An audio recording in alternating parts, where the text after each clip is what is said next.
The Indiana Fever's journey into the 2024 WNBA Semifinals was never supposed to look like this. From the very first tip-off of the season, they were treated as an afterthought. It's the kind of team you talk about only in terms of rebuilding or future potential. By the time the playoffs rolled around, 6 key players were out. Analysts had written them off entirely. And even the oddsmakers laughed at the thought of Indiana winning a single game, let alone making history. But sometimes sports have a way of twisting narratives, of reshaping the expectations that weigh down every matchup. And on one unforgettable night in Las Vegas, the Fever did just that.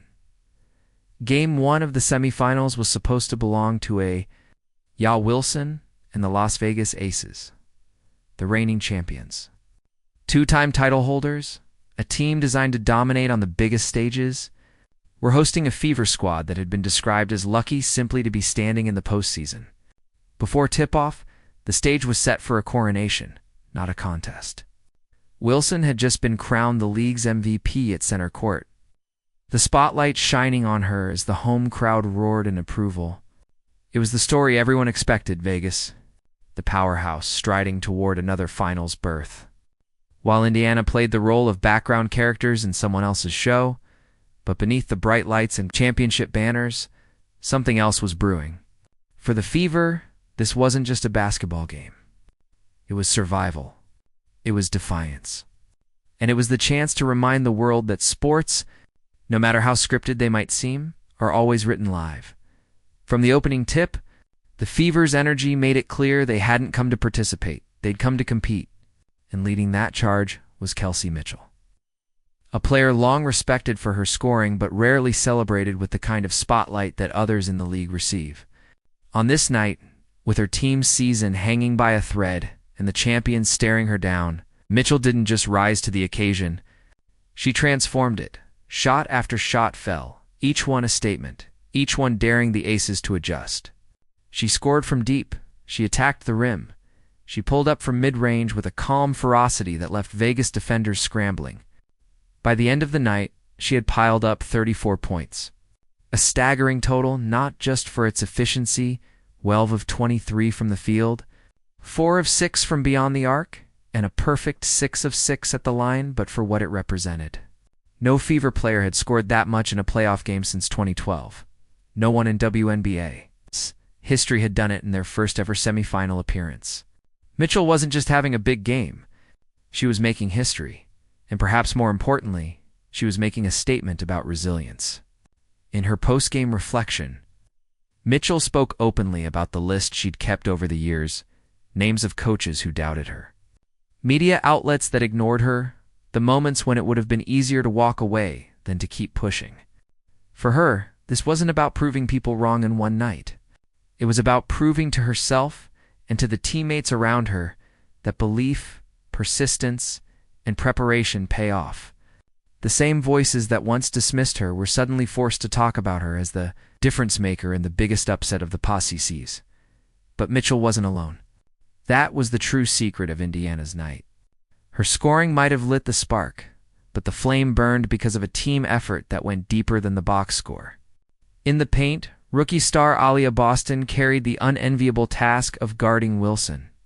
Fresh off her MVP announcement, Wilson was expected to dominate, to use her size, footwork, and energy to crush Indiana's defense. Yet Boston didn't flinch. She battled possession after possession, refusing to give Wilson easy looks, forcing her into awkward angles and contesting every attempt. Wilson still recorded 16 points and 13 rebounds, but none of it came smoothly. For the first time in weeks, she looked human. And that shift rattled the entire Vegas offense. Lexi Hull, another often overlooked Fever player, became a defensive shadow to Jackie Young, one of the league's toughest covers. Hull fought through screens, stayed disciplined on drives, and even drained timely threes when Indiana needed them. Her contributions symbolized the mentality of the Fever that night every player doing their part. No matter how overlooked, no matter how improbable, Odyssey Sims attacked with relentless energy. Refusing to let Vegas control the pace, she drove into traffic, drew fouls, and forced the Aces to play on their heels, changing the tempo of the game. Natasha Howard added steadiness, another double-double in a career filled with them. Boxing out, protecting the lane, and ensuring Indiana's advantage on the glass. And Brianna Turner provided length and disruption, altering shots and clogging passing lanes in a way that numbers alone could never capture.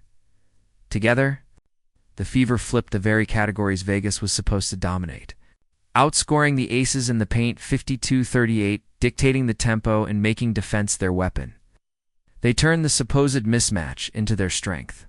By the time the final buzzer sounded, the scoreboard read 89-73 in favor of Indiana, as the crowd in Las Vegas sat stunned in silence. The coronation had been interrupted. The MVP celebration overshadowed. The script rewritten live. For Caitlin Clark, sidelined by injury, the night carried its own emotions. Unable to join her teammates on the floor, she watched from the sideline and later summed up her feelings with just 2 words posted online. Kelsey. Unreal. Sometimes the simplest reaction carries the greatest weight, and her respect for Mitchell's performance echoed what everyone watching already knew. This wasn't just a win. This was a defining moment for the Fever, and perhaps the spark of a new era. Even Las Vegas head coach Becky Hammon, never one to hand out compliments lightly, admitted afterward that her team had no answers for Mitchell. She called her defense against her really poor and acknowledged that Indiana had dictated pace and urgency. For a defending champion to say that so bluntly underscored just how thoroughly the Fever had flipped the expected story. But as remarkable as Game 1 was, it also set the stage for what comes next. In a best-of-5 series, one upset doesn't end the battle. History shows that 28% of teams who drop Game 1 still come back to win the series. The Aces are champions for a reason, and their experience means they know how to adjust quickly, how to learn from mistakes in hours rather than weeks. Wilson, Jackie Young, Chelsea Gray, they will not come out flat again.